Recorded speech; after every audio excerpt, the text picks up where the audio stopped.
The cabinet wasn't on the inventory. That was the first thing wrong. And in 11 years of running incident audits for the Cascade Interior District, I had learned to trust that kind of small wrongness more than almost anything else. A missing line item doesn't lie. People lie. Radios cut out. Memories soften. But a manifest either lists an asset or it doesn't. And the manifest for Station 14, scheduled for permanent decommission in 11 days, did not list a locked 4-drawer filing cabinet sitting against the back wall of the records room, bolted to the floor, with a rust pattern on its hinges that suggested it had been there since before the building had electricity run to that side. I want to be precise about what my job actually was, because precision is the only thing that's going to make the rest of this believable. And I need you to believe it the way I believed it, one document at a time. I was a senior incident investigator attached to the District Archive Office, which is a duller title than it sounds, and a stranger job than the title suggests. Most of what I did was close-out work when a ranger station gets slated for closure. Someone has to go through 70, 80, sometimes 100 years of accumulated paperwork and decide what gets transferred to regional storage, what gets digitized, and what gets destroyed under retention schedule. Search and rescue logs, wildlife incident reports, fire lookout transcripts, patrol journals kept by hand before anyone thought to type them. It is not exciting work. It is, however, work that requires you to actually read things that no one has read in decades, and that turns out to matter. Station 14 sat at the end of a gravel spur nobody maintained anymore. 40 minutes passed where the cell signal gave out, and it had been effectively mothballed since the district consolidated backcountry operations 20 years earlier. I'd been sent up with a truck, a checklist, and 4 days to close it out before the demolition crew's window opened. The records room was one back office with a drop ceiling, 2 steel desks, and a bank of filing cabinets along the wall, each one keyed to an asset tag that matched the close-out manifest the regional had emailed me. 3 cabinets matched their tags. The 4th did not. It had no tag at all, just a pale rectangle on the metal where a label had once been and had since been peeled away, carefully, not torn. I checked the manifest twice. I checked the room's floor plan, which regional kept for exactly this purpose, so movers know what to expect. The floor plan showed 3 cabinets. I was looking at 4. I am not going to pretend that in the moment I felt anything larger than mild professional irritation, because that's the truth, and this account only works if I hold to the truth of what I actually felt at each stage, rather than what I know now. An unlisted asset means paperwork. It means someone, at some point, brought a piece of furniture into a federal building and never logged it, which happens more than you'd think, usually because somebody borrowed something from a fire hall or a maintenance shed 40 years ago, and it just stayed.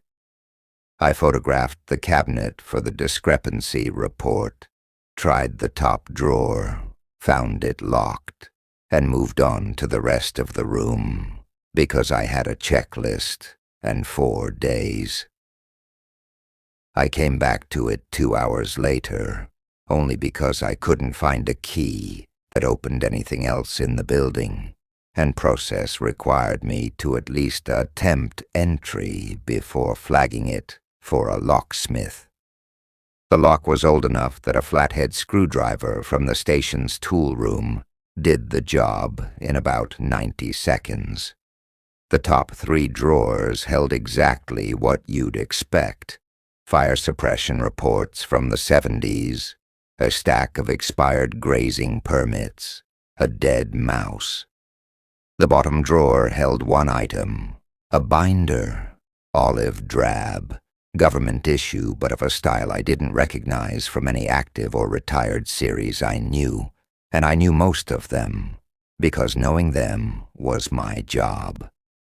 There was no case number on the spine, no department stamp, no author line, no district code, none of the taxonomy that every single document I had ever handled in this line of work carried, because our systems do not permit paperwork to exist without a taxonomy that is the entire point of an archive.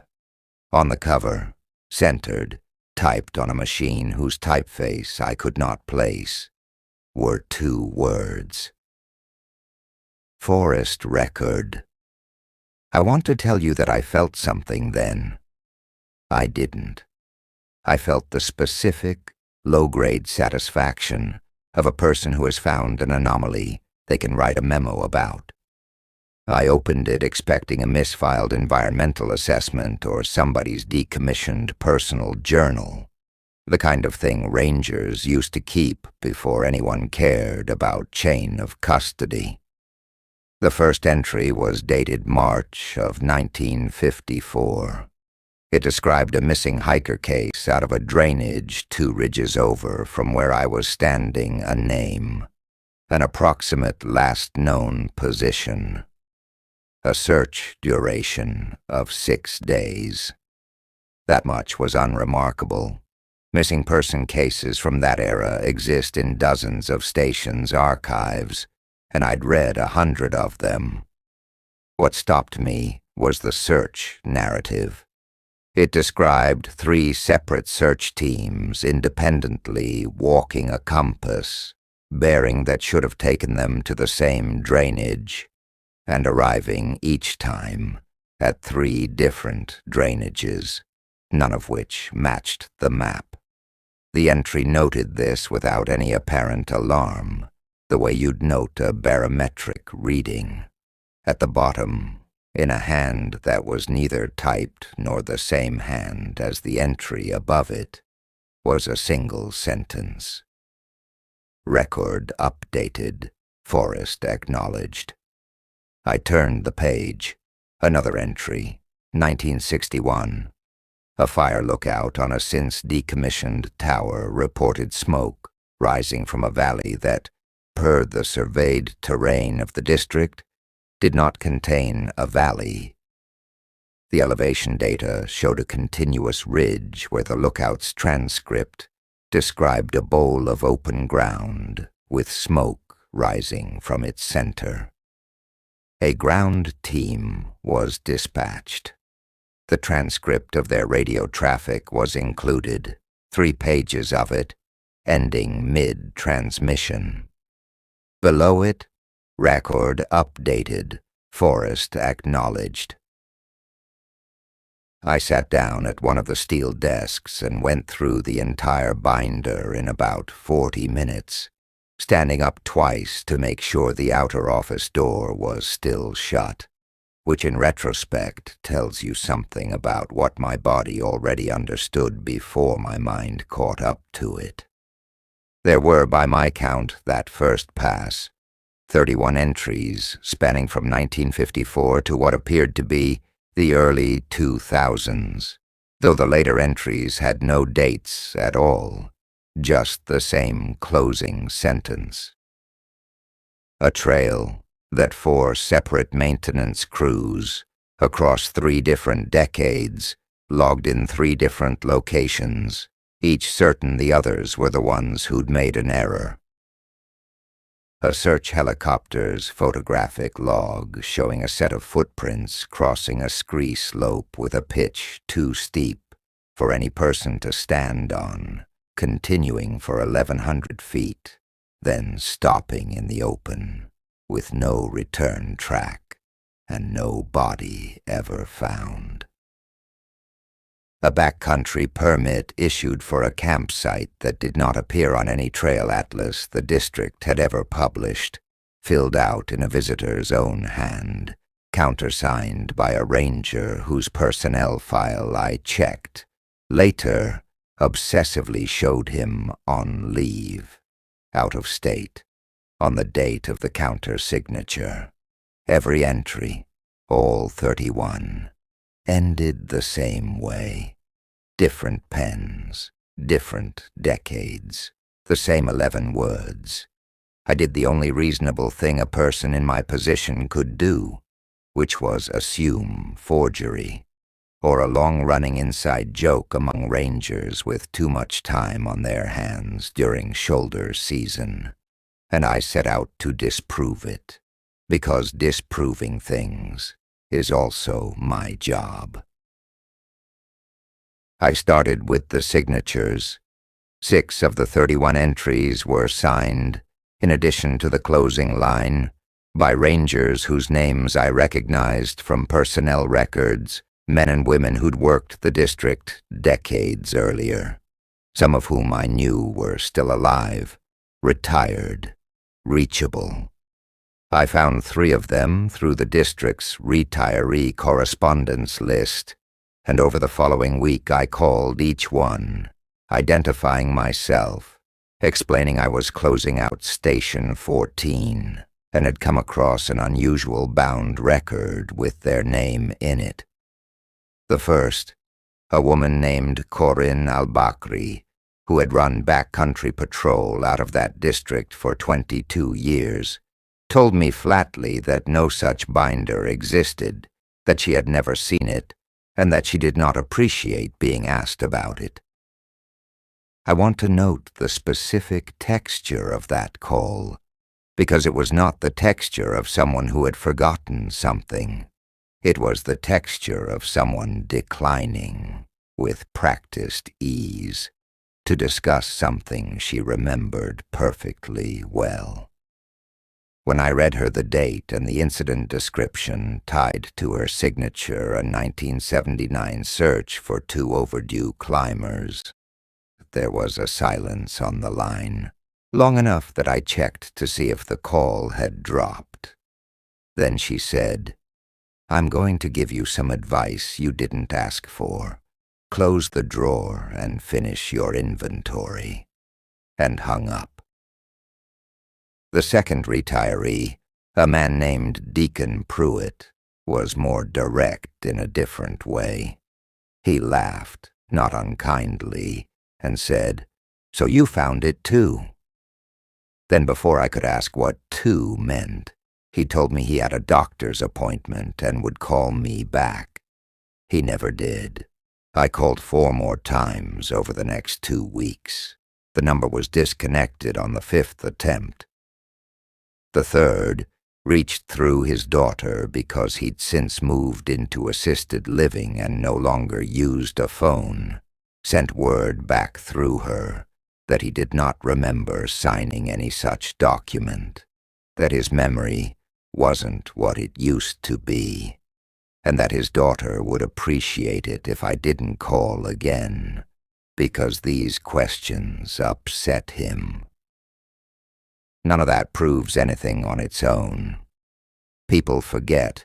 People get cagey about strange old paperwork, because strange old paperwork sometimes turns out to be embarrassing. An off-book search that went wrong. A liability nobody wanted revisited.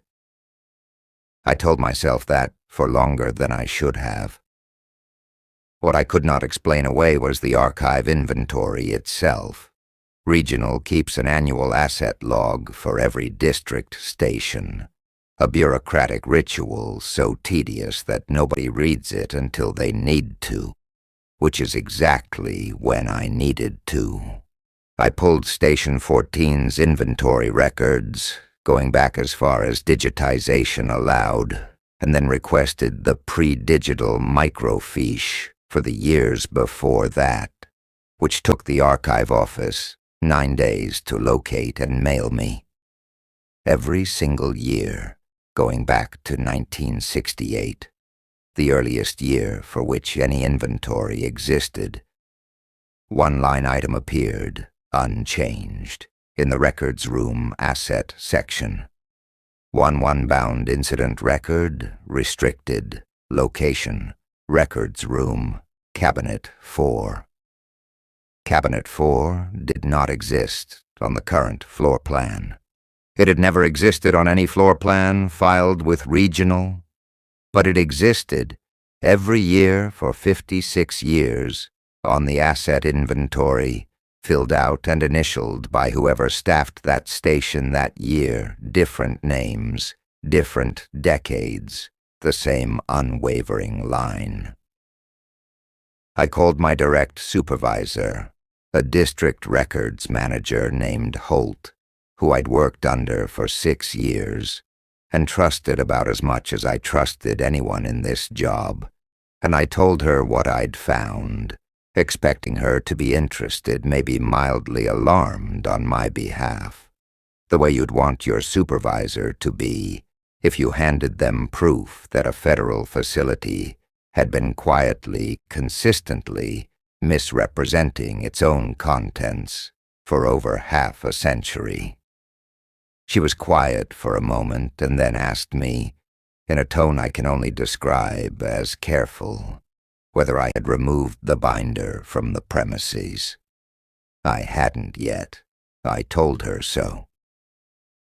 "Don't," she said. "Leave it in the cabinet, lock the room, and I'll have someone from Regional Archive Services come look at it directly." I asked her what Regional Archive Services was, because in 6 years I had never once heard the term, and my entire job was archives. There was another pause, shorter this time, and she said, "It's a coordination function. It's routine. I'll handle the request." Then she asked me, again, to confirm I hadn't removed anything, and to send her the closeout checklist, as scheduled. "On time, please," which was an odd thing to emphasize, since I had never once been late. I did not leave the binder in the cabinet. I want to be honest about that, because everything that came after followed from that decision, and I don't think it was the wrong one, even now. I photographed every page at high resolution, and then I photographed the cabinet itself, empty, and I put the binder in my truck under a tarp, and I finished the closeout checklist exactly on schedule, and I said nothing to anyone about having kept it. 3 weeks later, Regional Archive Services sent someone to Station 14.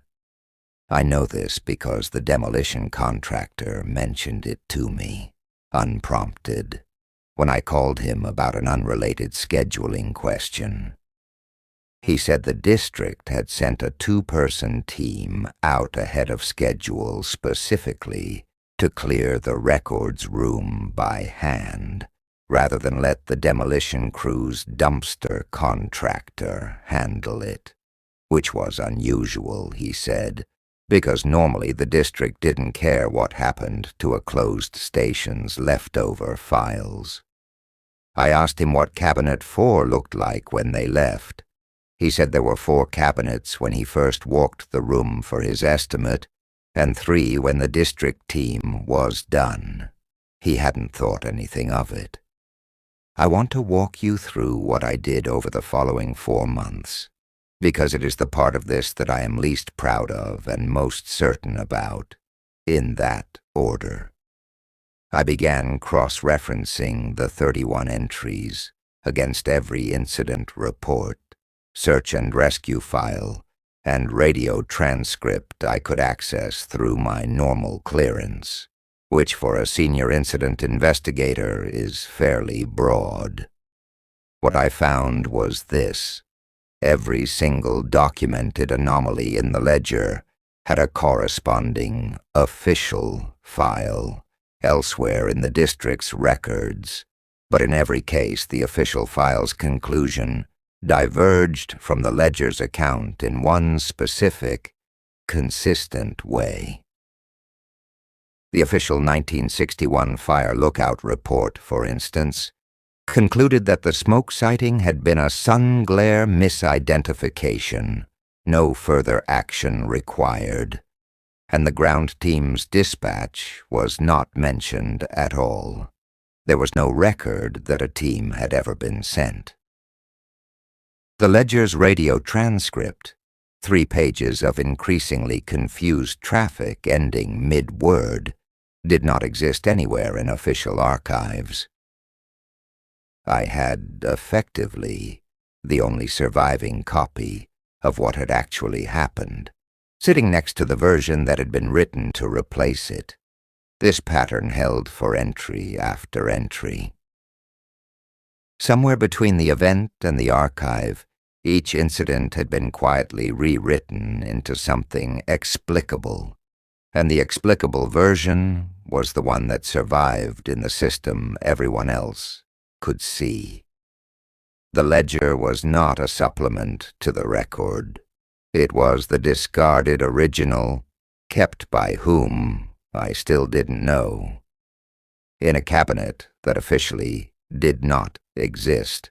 In a building scheduled for demolition, its presence dutifully recertified every single year by a line item nobody ever questioned. I found the pattern of institutional behavior almost more disturbing than the anomalies themselves, because it meant the process was not an accident. Someone, or some office, had a standing procedure for producing the sanitized version and preserving the true one in parallel. That is not what forgetting looks like. That is what filing looks like. It was around this time, 5 months into what had started as an 11-day closeout assignment, that Holt called me into her office and told me, without much preamble, that my caseload was being reassigned, effective immediately, and that I was being placed on an administrative research rotation that would keep me at a desk in the regional building for the foreseeable future. When I asked why, she said my recent requests had raised some flags in retention compliance and that this was, in her words, not a disciplinary action, just a pause. I asked her directly whether this had anything to do with Station 14. She looked at me for a long moment and said, "I would let it go, if I were you. I mean that as a colleague, not as your supervisor."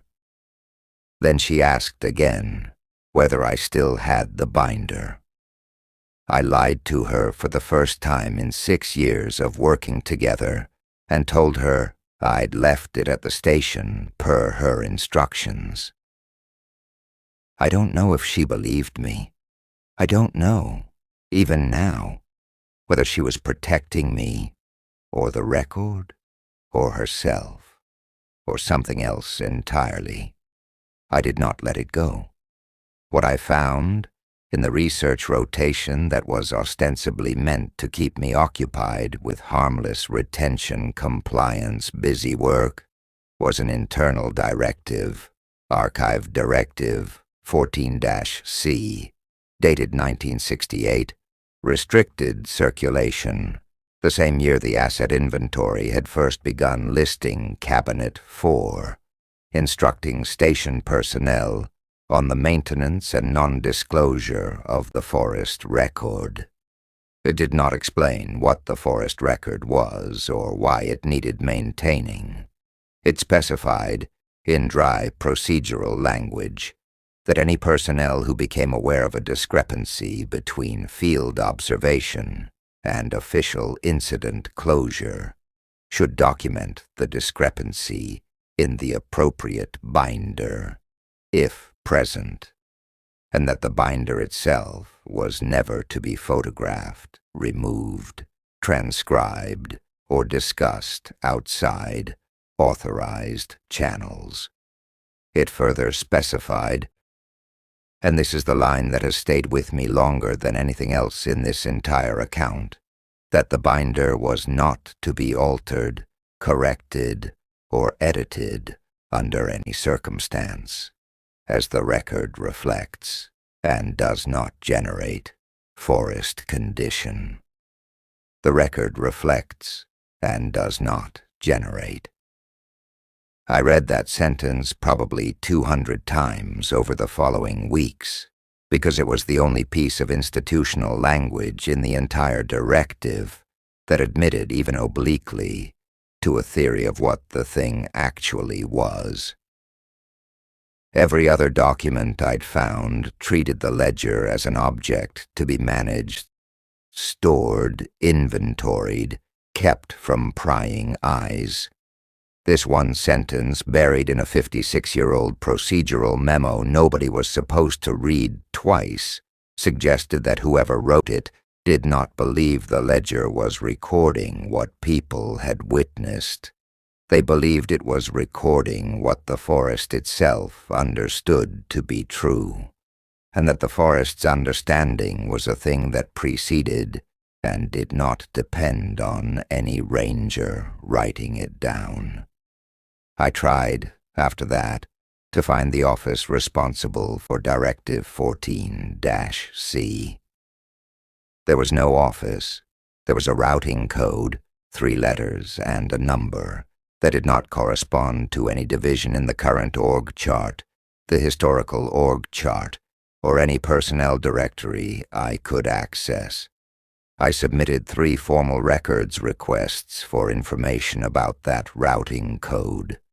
2 were returned, no responsive records. The 3rd was never answered at all.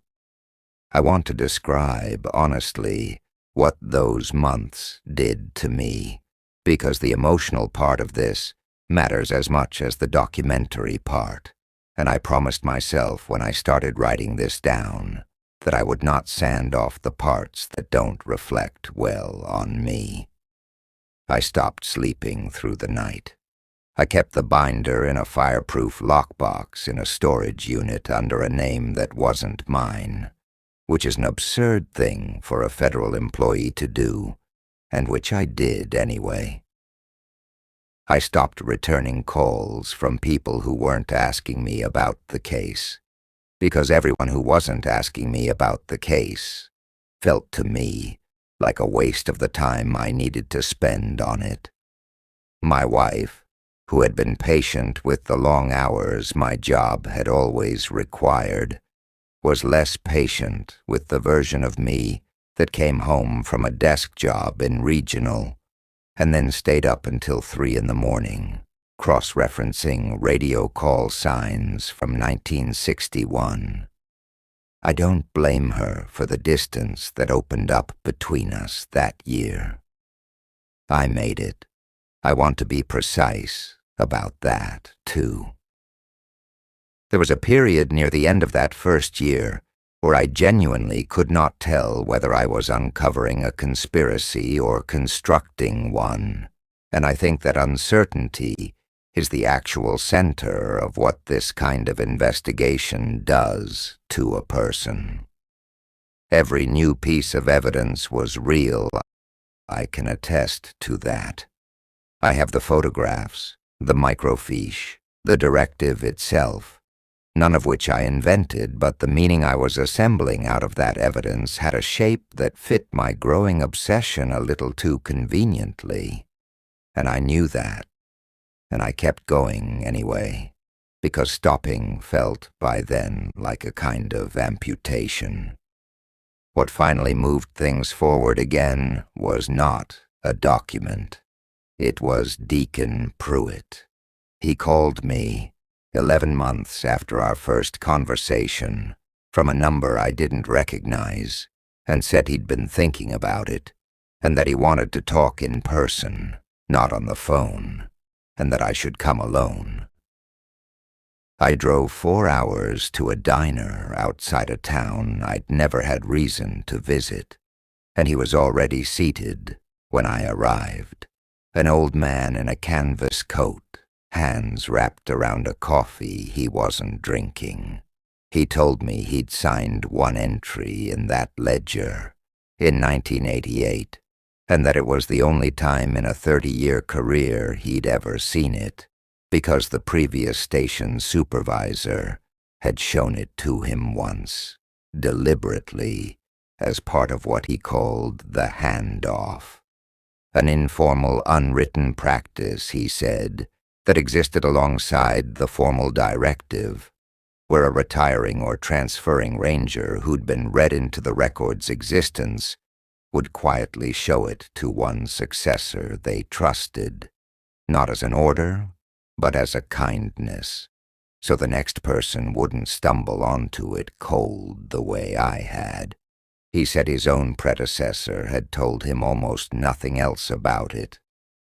No theory, no explanation, just that the entries were true, that the official versions weren't, that the record kept itself more than any of them kept it, and that the kindest thing you could do for the person after you was make sure they didn't find out alone.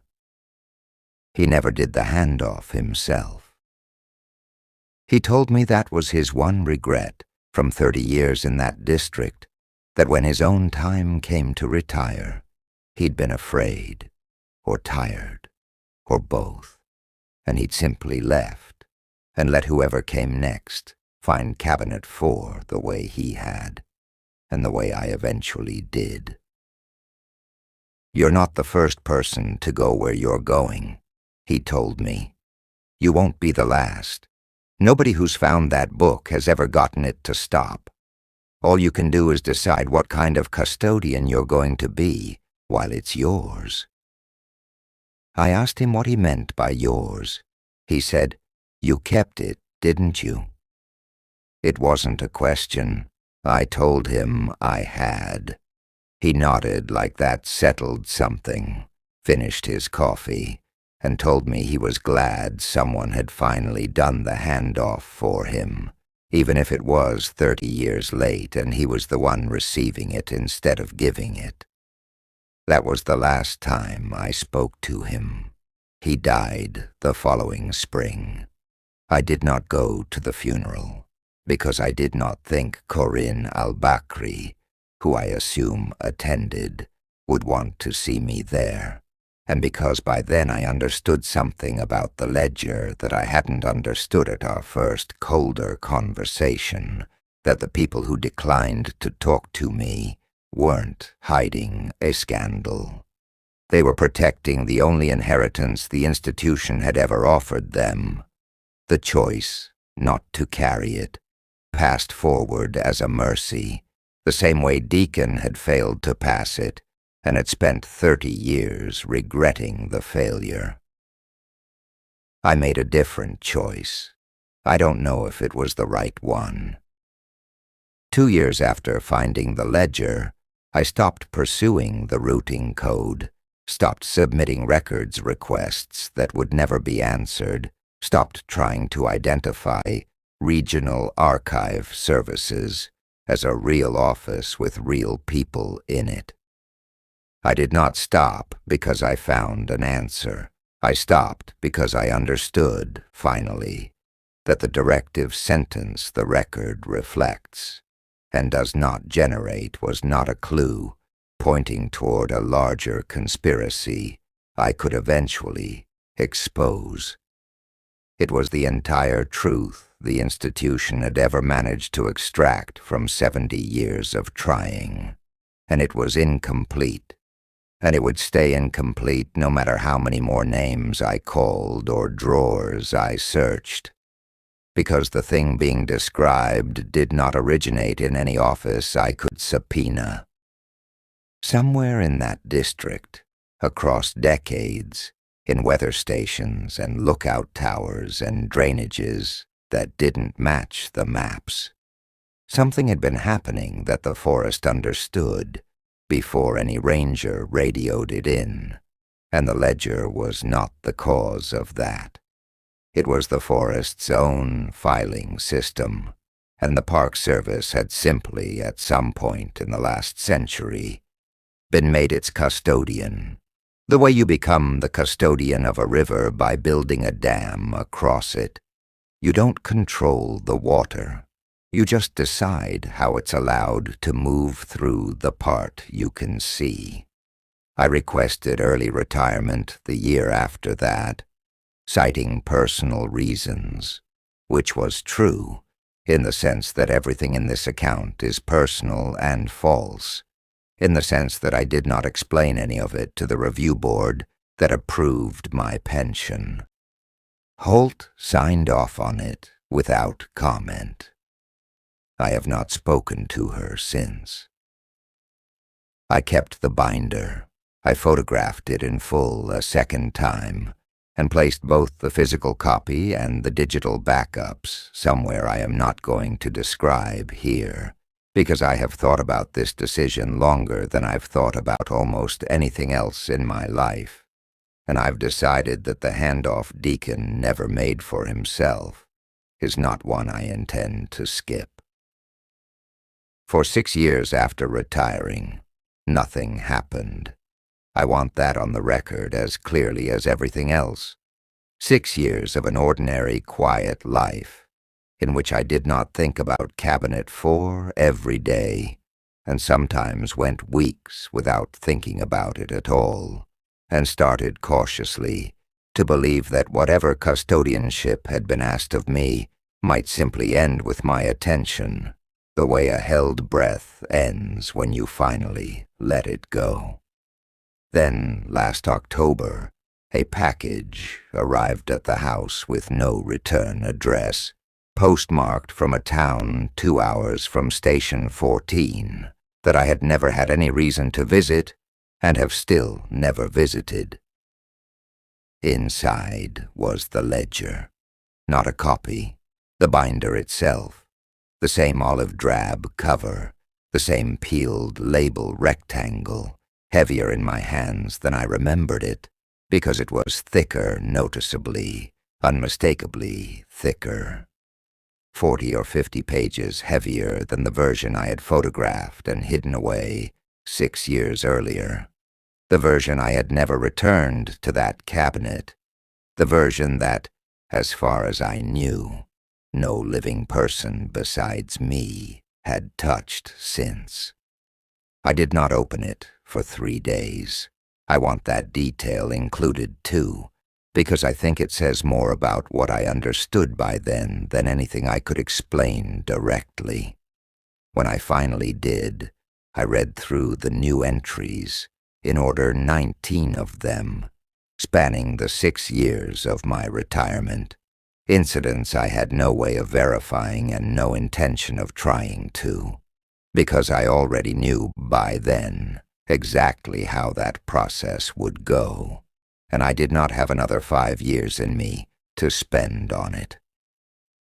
The final entry had no incident description at all, just a date, 6 months from the day I'm writing this, and a single line in handwriting I recognized immediately, because it was mine, not similar to mine, not forged well enough to fool a stranger, but mine, in the specific, unrepeatable way your own hand writes your own name, the way no one else on earth writes it, not even someone who has studied it for years.